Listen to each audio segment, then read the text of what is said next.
Como a gente tem feito alguns posts sobre zona-alvo de treinamento, vários questionamentos têm surgido. Carlos, como que eu faço para queimar só gordura? Como que eu calculo essa zona-alvo?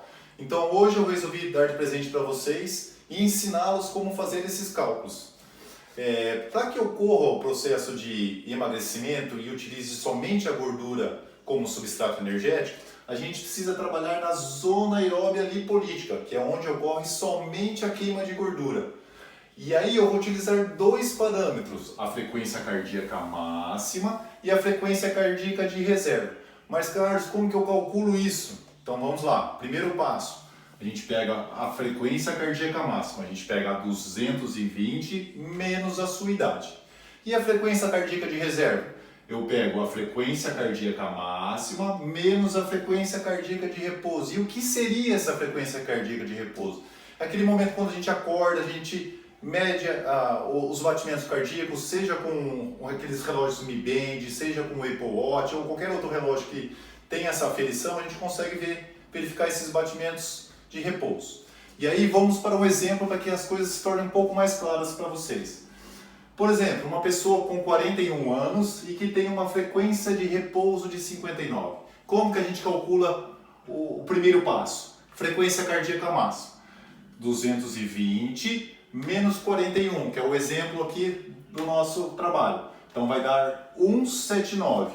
E o que seria esse DP? Que na verdade é o desvio padrão, que a gente utiliza para ter uma mais assertividade no cálculo. Se a pessoa tem de até 25 anos, a gente utiliza o desvio padrão de 10, e se ela tem mais de 25, a gente utiliza 12.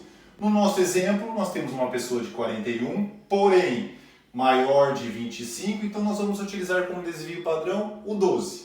Então vamos lá novamente. Frequência cardíaca máxima, 79, menos 12, vai dar 167, limite inferior. Frequência cardíaca máxima, 179, mais 12, limite superior. E aí nós vamos partir para a frequência de reserva. Por que a gente utiliza a frequência de reserva? Porque é um parâmetro mais fidedigno. Quanto mais variáveis a gente utiliza para o cálculo, mais fidedigno fica esse resultado. Então vamos lá. Como eu ensinei para vocês, frequência cardíaca de reserva é a máxima menos a de repouso. Então vamos lá. A máxima lá do limite inferior que nós calculamos, 167 menos 59 que é de repouso. Limite superior, 191 menos 59, que vai dar 132.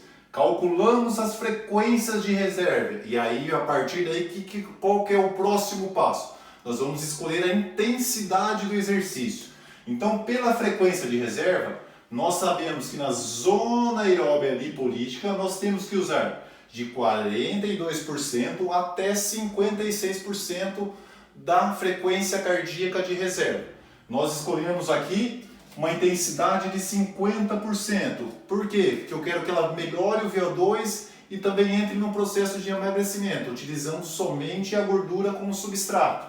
Então vamos lá, qual que é a sua frequência de treino? É a frequência de reserva que nós calculamos aqui no anterior, vezes o percentual da intensidade, que seria no caso escolhido aqui 50%, mais a frequência de repouso. Então vamos lá, limite inferior 108, colocamos aqui na fórmula, 108 que é a frequência de reserva do limite inferior, vezes a intensidade, 50% na verdade é 0,5, mais 59, que dá 113. Partimos para o limite superior, que deu 132. Jogamos lá, frequência de reserva do limite superior, 132. Vezes 0,5, que é a intensidade escolhida, mais a frequência de repouso, que deu 125.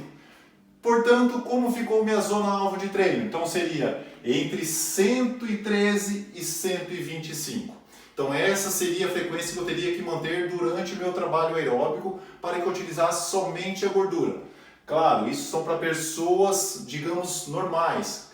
Por exemplo, se eu tenho um aluno que ele é hipertenso e toma um beta-bloqueador, que ele bloqueia a frequência cardíaca, aí eu preciso utilizar outros parâmetros. E lembrando vocês que isso é somente uma das variáveis que nós controlamos durante o trabalho aeróbico.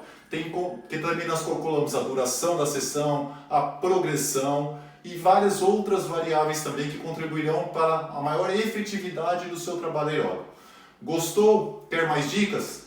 Pode seguir a gente lá no Instagram, no Facebook, pelo @CRFioreto.